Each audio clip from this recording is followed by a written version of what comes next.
Hey guys, it's Nichole Eaton with the Rock Your Soul book and podcast, where we talk about how to hack your mindset, grow your intuition, and live your best life.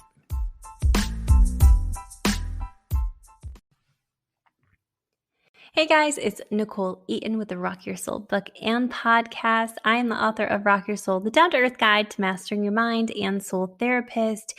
You can check me out on NicholeEaton.com.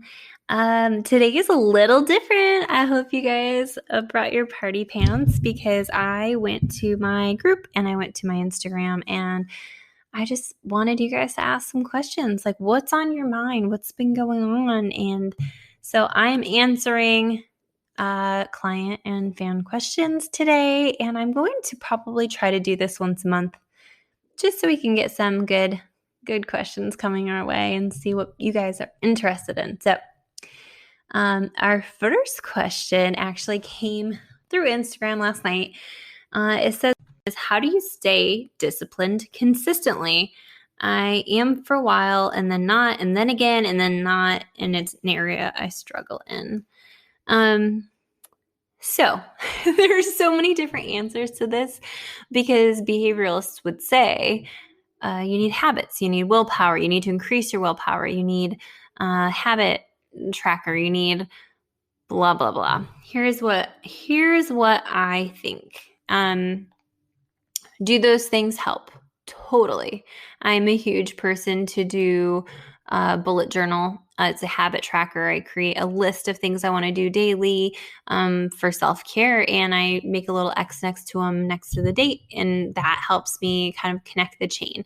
So there are things that you can do to be more consistent. However, there is a theory called human design, and human design is kind of a combination of astrology, numerology, the I Ching.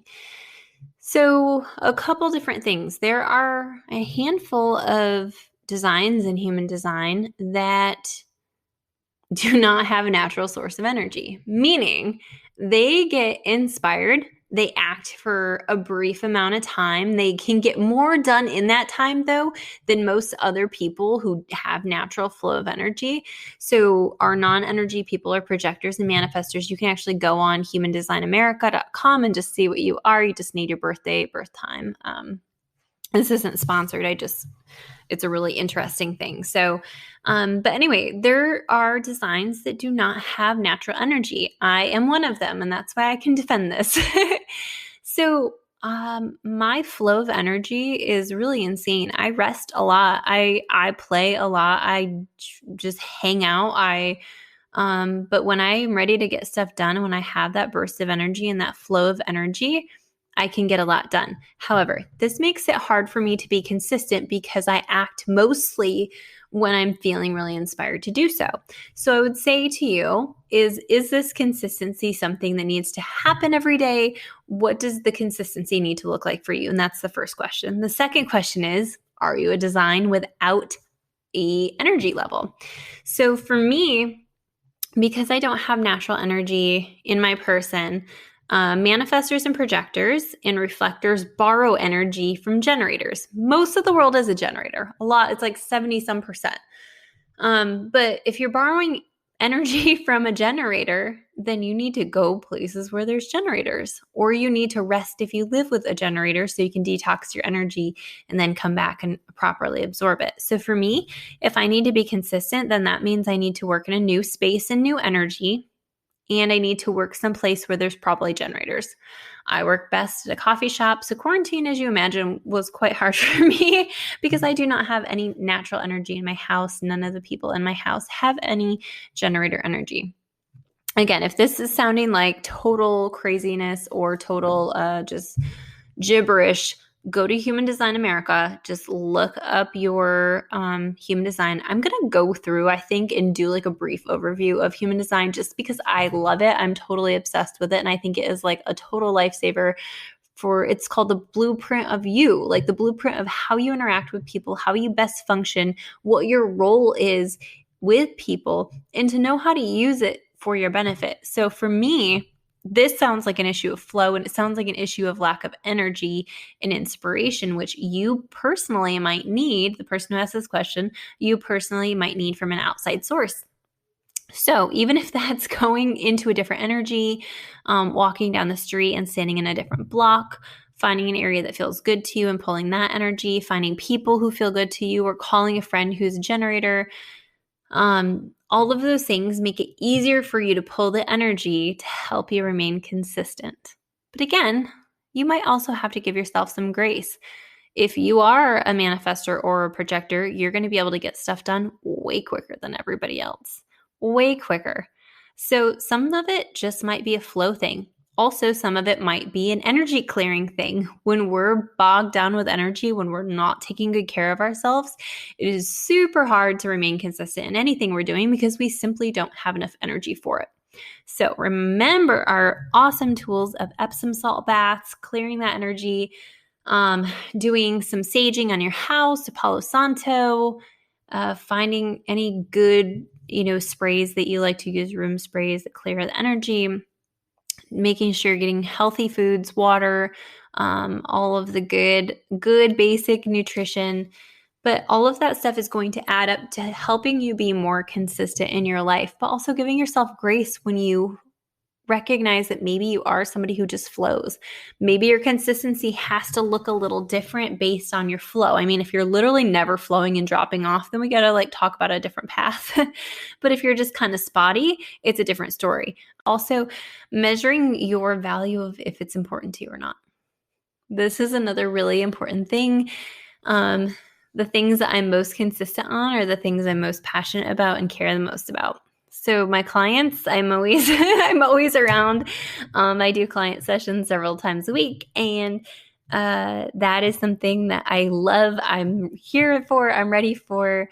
But certain things like writing, I do an ebb and flow. Like I've been working on this book since quarantine started. My initial goal was to get it done before quarantine ended, but since we're never going to end, maybe. I'm kidding. I'm not going to manifest that. But since we have yet to see the end of this, I am allowing myself to flow when I feel very inspired. I write a lot. I write really quick. When I'm not inspired, I could sit there and hold my computer and not get anything done. So for me, I have to be inspired and I have to be in flow. But when I am, I'm killing it. I'm doing great. And the world responds positively to that. So when I'm not in the flow and I force it, it just seems to not quite fit. So my question again to you would be, is it important to you? Is it something you value? Is it something you're passionate about? And is it at the end of the day, are you in a place where you're in an energetic momentum? But again, if you do need to do it daily and you don't have the natural energy, like I said, go somewhere else to grab some generator energy, go to a coffee shop, go out to Target, go stand in a different area if you don't want to go in public. Whatever you need to do to change up your energy, that will help it flow differently, and it will help give you access to be able to be more consistent. The other thing too is, again, a bullet journal or a morning routine where you're just spending small amounts of time. Time blocking is huge for me. As somebody, again, who does not have a natural flow of energy, I like to spend small amounts of time because it tricks your brain into committing to it. So if it's something like, I want to read books, I want to be somebody who reads more books, I'll just commit to 5 to 10 minutes, whatever I feel is more manageable. And that gives me access to be able to I end up reading for longer because I've tricked my brain into just committing to 5 minutes, or I've tricked my brain into committing to working out for 5 minutes, or whatever the case might be. Sometimes we actually have to just trick our brain into starting because we'll finish it, especially if it's something we like to do or love to do or want to stick with. We'll do it if we feel less threatened by the amount of time we perceive it taking up. So your job is to trick your brain a little bit, create a bullet journal so that you can track your progress. That also helps. I am not big on accountability buddies. Okay, so if you're like, oh, I need somebody to come to the gym with me, for me, it has to come from within my heart. And if somebody skips out on the gym, I'm done. So for me, I do Beachbody, but I don't tell anybody I do Beachbody because I don't want to be part of your group. And I'm really sorry. I'm like totally supportive. Beachbody's changed my body and my life. But however, I don't want to be part of your group because I do better on my own. I do better with my own commitment, not having anybody bother me. I do better if nobody else is going to work out at the same time as me, because if they were to bail and not be accountable, I would use that as an excuse to also bail. So for me, it has to be a lone project. So you also have to ask your question, am I better with an accountability buddy? Or if they bail, does that automatically mean I bail? Like, am I adding to my situation? So there's a couple different things. Like I said, I want you to be thinking about your flow. I want you to be thinking about your energy levels, where you feel most inspired and most motivated, what things you need to do in your day to feel most inspired and most motivated. But maybe at the end of the day, are you just a projector or a manifester, and you need to kind of manipulate your energy a little bit differently to be consistent? So I will do something if you guys are interested. Shoot me a message because I would love to talk more about human design. It is a little like, what are you talking about at first? But once you get it, it's like, whew, that honestly changed my entire life. Human design and learning human design. I do read charts. I haven't done that in a while, but I do offer chart reads. If you're like, help me, I don't know what this means. It's the same as a normal soul therapy session. So, okay, one more question. If you haven't heard about Anchor, it's the easiest way to make a podcast. Let me explain. It's free. There's creation tools that allow you to record and edit your podcast right from your phone or computer.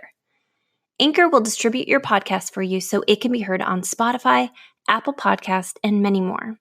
You can make money from your podcast with no minimum listenership. It's everything you need to make a podcast in one place. Download the free Anchor app or go to anchor.fm to get started. Let's hear a quick word from our sponsor. So our next question is such a good question, and this is something that a lot of people deal with or think about. And the question is, will I always struggle with my weight? I want to be a size 10 again. So as much as this sounds like an intuitive question, this is absolutely hands down a manifestation question. When we're thinking about our size or our weight or whatever it is we're trying to think about, the important piece is, how do you want to feel? Like, what would a size 10 do for you? What does it feel like? How would you act differently in your day-to-day life? Would you feel more confident? Would you feel sexier? Would you feel stronger? What are the actual components you're looking for? Because a lot of times we throw a number out there as our goal weight or our goal size. And the reality is there's a lot of alternatives to get there. And there's a lot of different ways we can feel in the process, and we can start feeling those things now. It doesn't have to be when we're a quote unquote size 10 or when we reach that goal weight. I think that the unfortunate thing about weight and size is there's such a heavy loaded stigma when it comes to, particularly for women. I know for me, I'm a lot different and look a lot different than I did before I had children. And that is something that I've had to work on, relearning to love my body. And I know that is a huge area for a lot of women, even if you haven't had children, is learning to love your body, learning to enjoy the body you're in, learning to appreciate all of the things it does for you. One of the things, especially during this quarantine, that I've been grateful for is my immune system is so strong. My body is so strong. I know when I'm starting to feel not well, and I know that a workout or eating healthy or getting a good amount of sleep, those natural things, will absolutely kick whatever comes at me. So when we're thinking about this, I want you to think about the words that you use to talk about yourself, the language you use throughout the day. Even in this question, it says, I struggle to lose weight. I struggle with my size. I struggle. If we're thinking about the word and the negative connotation of the word struggle, what is your other, what do you expect to receive if you're constantly using the word struggle? I also personally don't like to use the word weight. I personally choose healthy, strong, confident body. I feel good in my skin. I feel sexy. I would rather you use those words when it comes to changing your body shape or the way you feel about your body, because what it's going to do is it's going to release the resistance between you and what you actually want. And again, this is not a weight loss. I think it is such a touchy subject. So I'm working really hard to not say anything that's wrong or offensive, because I think at the end of the day, it comes down to how much gratitude, appreciation, and love can you show towards your body. Because when we decide that we're not adequate the way we are, that we are uh, lacking in some way, or we want to get somewhere we're not, we end up creating a negative energy toward ourselves. So when we have extra negative energy, what our body naturally does is it creates fat pockets to help protect you. This is actually one of the things about energy that I don't think is talked about enough. But when we're not feeling safe, we're not feeling comfortable, there's a lot of negativity. Like, it is proven that stress hormones cause weight gain. Why is that? Because our energy is going into overdrive to help protect us, to help get ready for the storm that's coming. Whatever we've decided in our head is happening, it is trying to help us shore up for the experience. So by changing our language about ourselves, changing how we speak to ourselves, and knowing that our body is listening to everything that we say. So when we start to say, I love you, I appreciate you, thank you for getting me to the store today, thanks for walking me in, thanks for allowing me to run today, thanks for getting through the workout, thank you for holding me up. That changes our connection with our body. And therefore, I believe that releases the resistance to getting to a different spot. But I think you really have to think about, how am I speaking to myself? Because a lot of times we go throughout the day, and especially for people who I've known personally, or even like times in my own life where I've quote unquote struggled with my size or my weight, or felt uncomfortable in my body. That's the word I'll use, is uncomfortable. When I've felt uncomfortable, I've brought it up all day, every day. I've brought it up in conversations. I've joked about it with friends. I've put a lot of negative energy into joking about it, laughing about it, talking about all the cake I ate, feeling guilty about it, feeling shameful about it. And when we add up all those negative emotions, we're not manifesting what we want. Negativity and negative emotions blocks us from getting to where we want to go. So when we change the narrative to, how can I be more healthy in my person? How can I feel stronger? When we start to say, I am strong, I am confident, I love my body, I'm so grateful for the things my body does. Do you see how different that is than just saying, oh God, I just wish I was. I'm not, but I wish I was. That changes everything. So we love on our bodies. We appreciate all it does.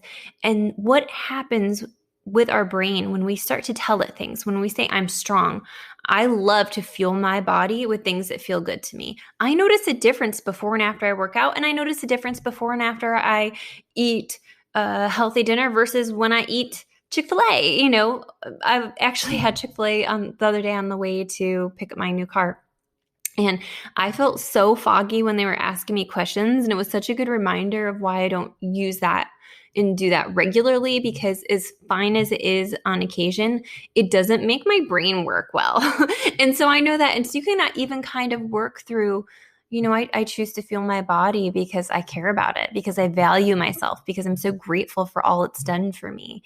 I know that when I don't fuel my body with healthy options, that it causes a lot of different issues. Maybe I feel lethargic. Maybe I feel foggy. Maybe I feel like just not myself or out of it. That's a huge one for me lately. So thinking about, how is this feeling before and after, and feeling your way through your day? I think a lot of it is going to be monitoring your language around it. If we think about manifestation in that, if I say, I want to see a butterfly today is, I want to see a butterfly today. So if I want to see a butterfly, and if I don't see a butterfly, nothing bad happens, right? So the world doesn't end. I don't feel worse about myself if I don't see a butterfly. It doesn't have the same resistance. When we have negative or anxiety or negative emotions, we create resistance between us and what we want. We create layers. It's like adding, 7 walls between us and our desired feeling or a desired emotion. So when you think about weight, and again, all of the negative connotations, that when we start to be mindful about how we're speaking to ourselves, we start to reduce the walls and we start to gain easier access to intuition, to feeling good, to manifesting, and to opportunity to get where we want to go. So deciding that we feel good, deciding that we're confident is going to start to help our brain filter opportunity to become what we've decided to become, because it wants you to feel sexy. So it's going to help you, oh, these jeans fit better, or, oh, here's a class you got invited to with a friend to do Pilates, or, something you've never tried before. The seriousness around the issue of weight and health it's just heavier. Like I said, it's just heavier. So your job as somebody who is desiring a different feeling within their person is to start shaping it differently. It's to start shaping the mental piece, which is going to shape the energetic piece, which is going to invite in opportunity, which is also going to make you feel damn good about yourself in the process. Because the reality is when we really want something, what we're really saying is, I want the feeling of how it's going to feel when I get there.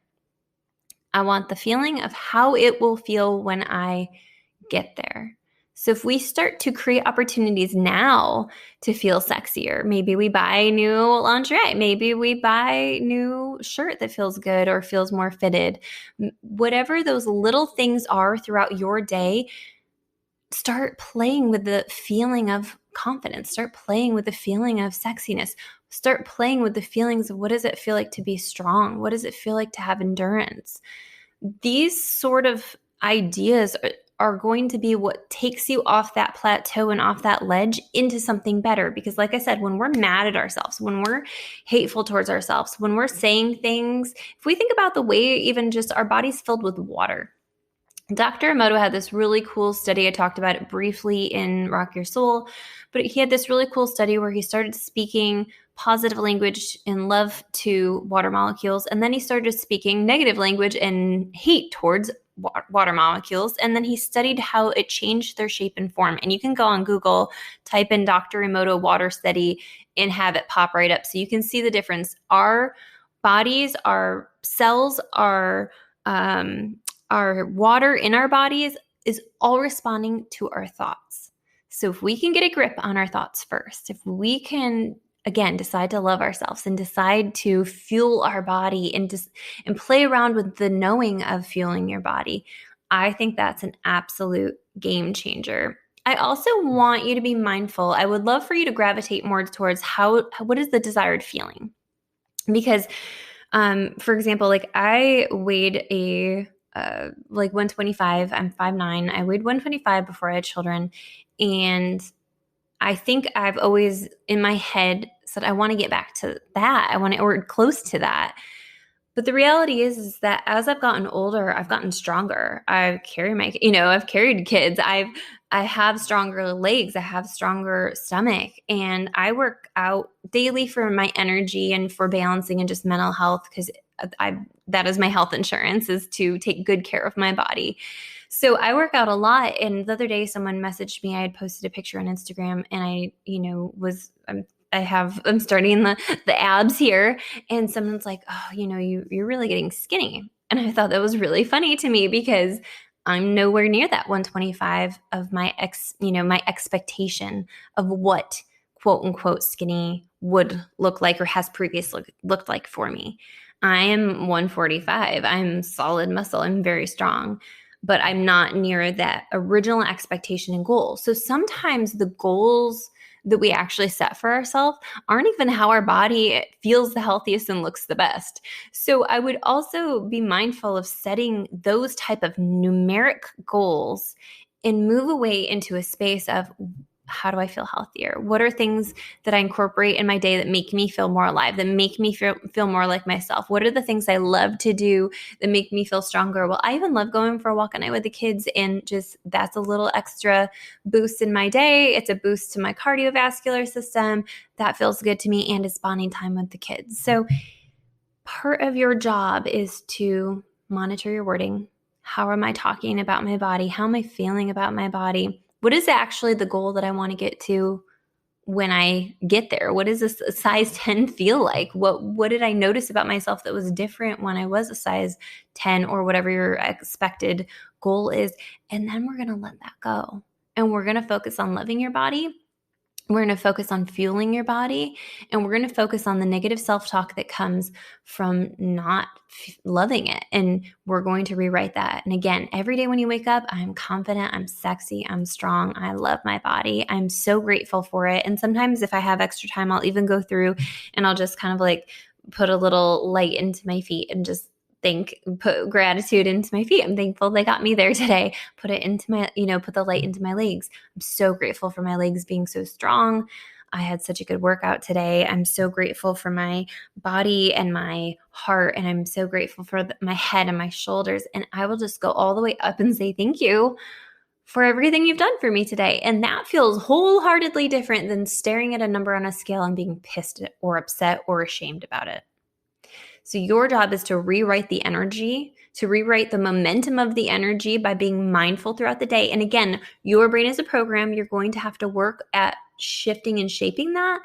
But I think when you work at shifting and shaping that, you'll feel so much better that it will start to become a momentum and easy. So it does take some effort. It doesn't take some intentional work, but I know you can do it. And I know you can manifest a healthy body to carry yourself around in. Thank you so much for listening to the Rock Your Soul book and podcast.